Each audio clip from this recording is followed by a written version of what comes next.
You guys, what up? I'm so excited about this video. I've been wanting to do this for so long. So the video that you're about to see is a small part of a longer mixing overview that I just released as part of a lesson pack. If you guys want to check out the lesson pack, it's in the top link of the description. The lesson pack has 5 videos in it. The first one is a full overview on how I mix my drums. The second lesson is a piece of vocabulary. I do a lesson on how to tune my drums, creating a healthy and productive practice routine, as well as 3 bad habits on the kit and how to break them. So I thought it'd be cool if you guys could start off the new year with like a really concise and condensed and super practical lesson pack that's not like expensive or doesn't require a long time commitment. It's not like a full course. It's just a lesson pack. So if you guys want to check that out, the link is in the description. But for this video, I thought it'd be cool to show you guys one of the 5 ways that I use to kind of make my drum mixer sound as clean as possible. And this is called manual gating. I call this manual gating.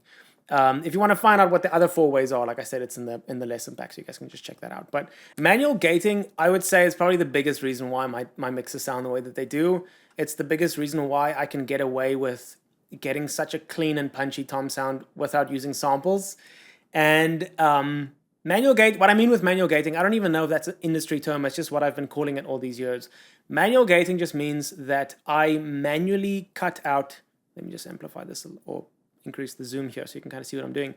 I manually cut out each of these little events or these little clips to make sure that I only play the audio source I only play the signal from that tom mic when I hit that tom. And I manually close it as well. Now you could do this with an actual gate. If you guys don't know how a gate works, a gate is just usually a plug-in or a piece of equipment that either blocks or lets through a signal, and the way that it determines whether to let the signal through or not is if it is above a certain threshold. So if the signal is loud enough, then the gate opens up, and you can set how quickly it opens up, which is the attack time. You can set usually how long it holds the gate open, and then you can set how slowly it closes the gate. And so how you would use this with toms is to automate the signal so that you only hear that mic on the tom when somebody's hitting it. If it senses that there's an input there, somebody just hit the tom, there's an increase in amplitude, the gate opens up, you hear the tom, and then it closes again. So gates are used all over the place to just to control the signal and to make the mixes cleaner usually. So I could use just a normal gate to do this, but I found that I've never it's so tedious for me to get the right settings that works across my whole session. And it never sounds quite like I want to. And maybe it's just because I'm obsessive and way too focused on the details, but I always do manual gating, especially for the toms. It's so important. And what it sounds like is literally just like I just play the mic from that tom when I'm hitting it. And so this is what the toms would sound like soloed.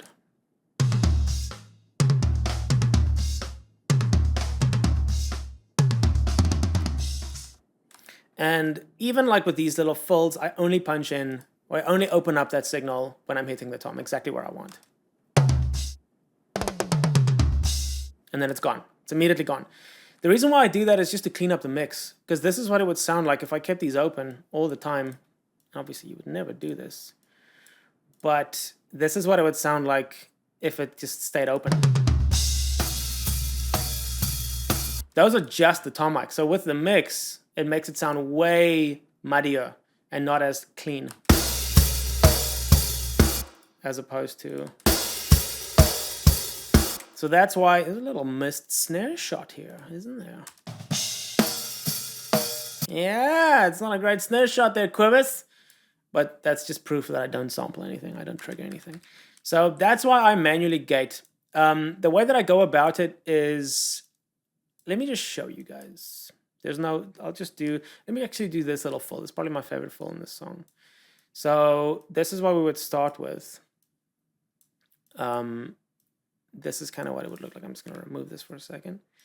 So this is what this section would look like if I'm listening to it. And so if I'm manually gating, what I would usually do is just start off with, I'd listen to one of the channels and I'd listen the song all the way through. So I'd solo 8-inch tom and I'd go through the whole song start to finish just on the 8-inch tom, making sure that I don't miss any of the notes.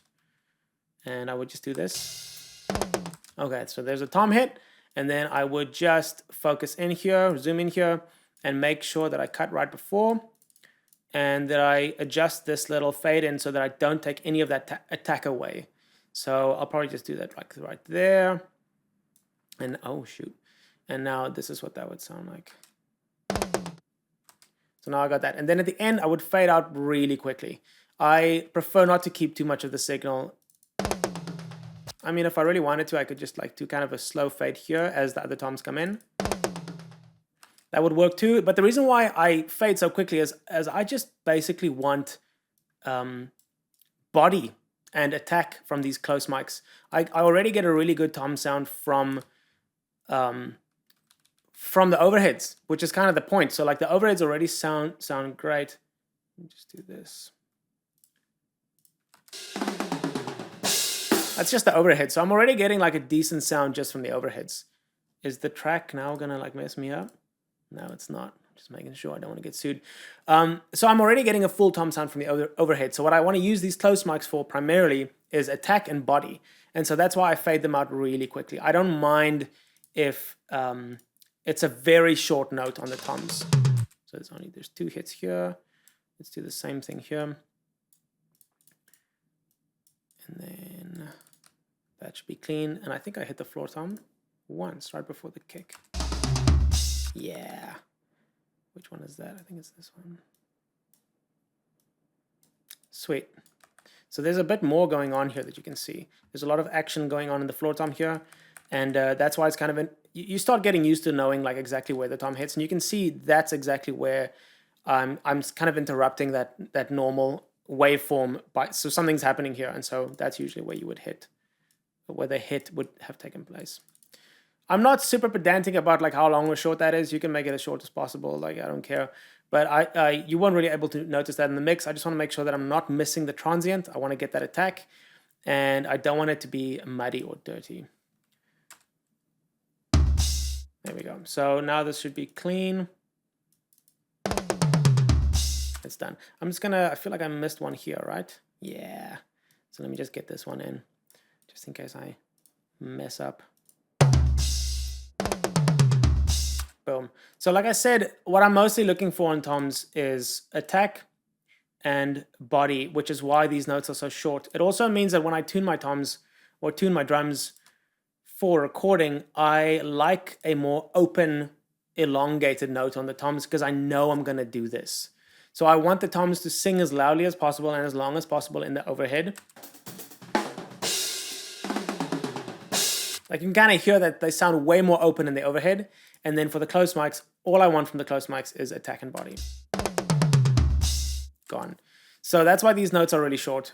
And I take that same approach across the whole track with each and every single tom mic. And if it looks like it's tedious, it's only because it's super tedious. This takes a super long time. But I just find that it has such a big effect on my mixes, and I can't imagine mixing without this. So it takes a lot of time, especially doing this with other drums as well. You can kind of see here for the side snare, I only bring it in towards the end when I'm hitting it.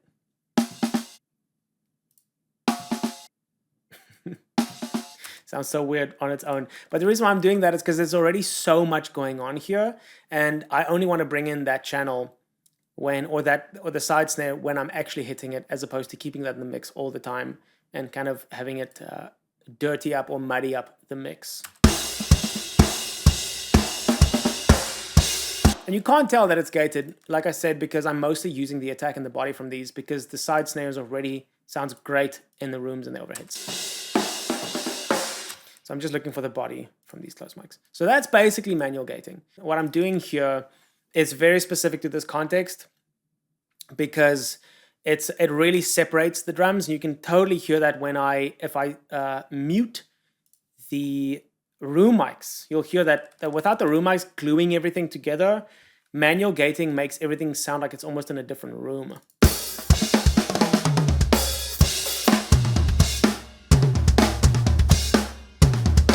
That makes it way more noticeable that things are very aggressively manually gated. So this is only it's only applicable if you have a decent room sound or some reverb to kind of glue everything together, or if you're looking for this very isolated sound. But otherwise, manual gating definitely separates the different pieces of the kit aggressively, which is exactly what I want, and which is why it's so effective for drum covers.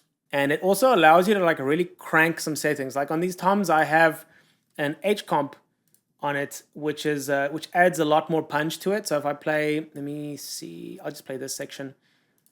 I'll play the whole mix without the H comp, and then I'll enable it halfway through, so you can kind of hear what it does.